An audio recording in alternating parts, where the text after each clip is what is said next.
If you've ever watched a Chinese historical drama or looked at traditional Chinese art, you might have noticed that it's always the same few plants.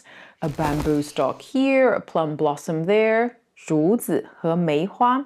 It's not just because they're pretty, it's actually a secret code. These plants are usually metaphors to describe a person's character.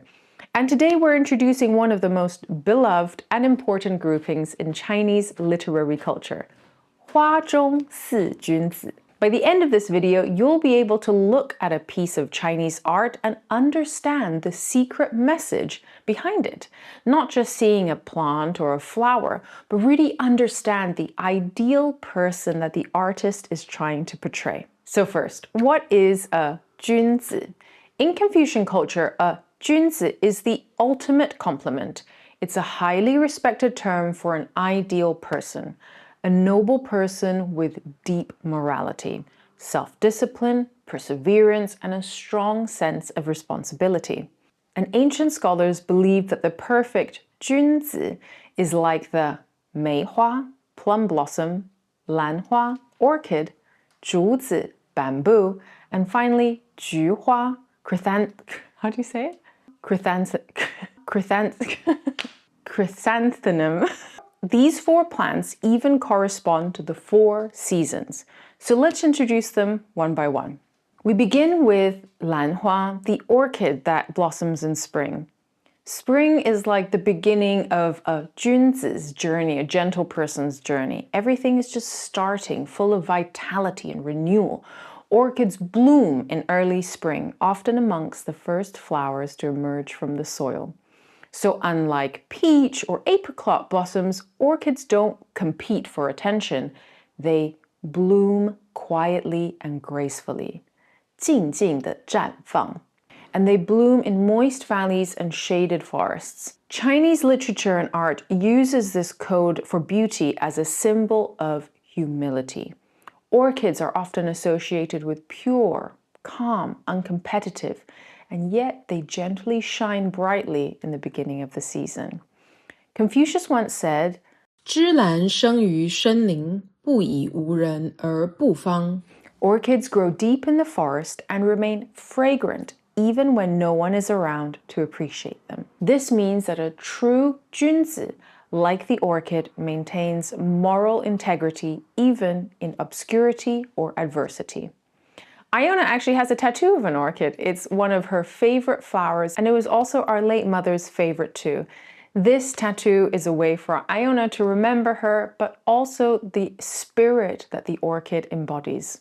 Next comes 竹子, the bamboo of summer. Summer in China is hot and rainy, and bamboo grows fast during this time. Some species can grow tens of centimeters in a single day. But bamboo doesn't grow with loud bursts. It grows with steady determination. 节节上升. It grows upward and upright, joint by joint. It reflects the spirit of a quiet process and persistence, not flashy competition. Yet at the same time, summer is a restless, intense season, but the shade of the bamboo feels cool and calming. Watching bamboo leaves sway in the wind brings a peaceful mind. When we were kids, summers were really hot, and our teachers and elders would always say, 心静自然凉. If your heart is calm, you'll naturally feel cool. Obviously, this was annoying when you heard it as a teenager, but actually thinking about it now as an adult, it is a beautiful philosophy for life. Bamboo also stays green all year round and is hollow on the inside, symbolizing a broad but humble heart that can accommodate many things. In traditional culture, bamboo is a metaphor for the moral strength of scholars and official. With autumn comes 菊花. When all the other flowers have withered and nature begins to decay, the 菊花 blooms boldly. 在衰败中绽放, a symbol of resilience, serenity, and clarity in the face of decline. Its delicate scent represents inner refinement and detachment from fame or material success. 菊花 embodies dignity in adversity and peace in solitude. You can't talk about Juhua without mentioning the poet Tao Yuanming. We've mentioned him once or twice before, but he decided to make Juhua the flower of the recluse.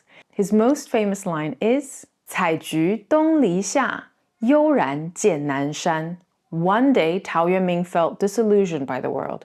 He picked up some juhua, and in the setting sun, he saw mist rolling over the mountains and birds returning home.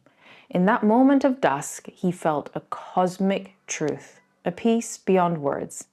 He left official life and chose seclusion, gardening and admiring juhua. In doing so, he made the juhua a symbol of the ideal gentleman, simple, content, and detached from fame, and at peace with the universe. Learn more about him in our rice video here. Lastly, we have the winter plum blossom, 梅花 or 冬梅. Winter is cold, silent, and filled with hardship, but the plum blossom blooms in the snow. They are always the first flowers to greet spring, bravely standing alone against the wind and the frost. They are unyielding, pure, and quietly noble. Plum blossoms don't bloom to please the others to gain attention. They bloom because it's their nature, and they are loyal to their own seasonal rhythm, 节气, and original intention, 初心. Now that we've talked about all four flowers that symbolize the Junzi's spirit, here's one more cultural insight. Lan is the most feminine and gentle and graceful, like a scholar or recluse. Zhu is the most masculine, upright, like a loyal minister. Mei and Ju fall somewhere in between, resilient but also reserved.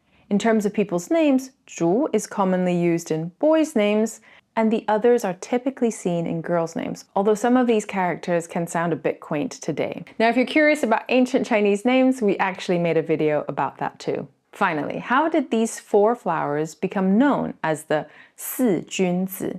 In the 17th century, a Ming Dynasty scholar named Huang Fengchi compiled a painting collection called 梅竹兰菊四谱, gathering these four plants together. The famous calligrapher and writer Chen Jiru gave it the name 四君子, further cementing their symbolic meaning in Chinese culture. Since then, the four gentlemen have appeared in countless poems, painting, and cultural works, especially in 花鸟画.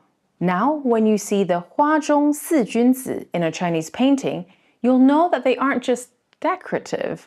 They're hidden symbols to represent the artist's true thoughts and feelings about the thing that they are painting. Which of the four gentlemen do you identify with the most? Let us know in the comments, or just drop a simple emoji down below. Of course, don't forget to check out the Skritter app to learn all about these characters in this video and much, much more.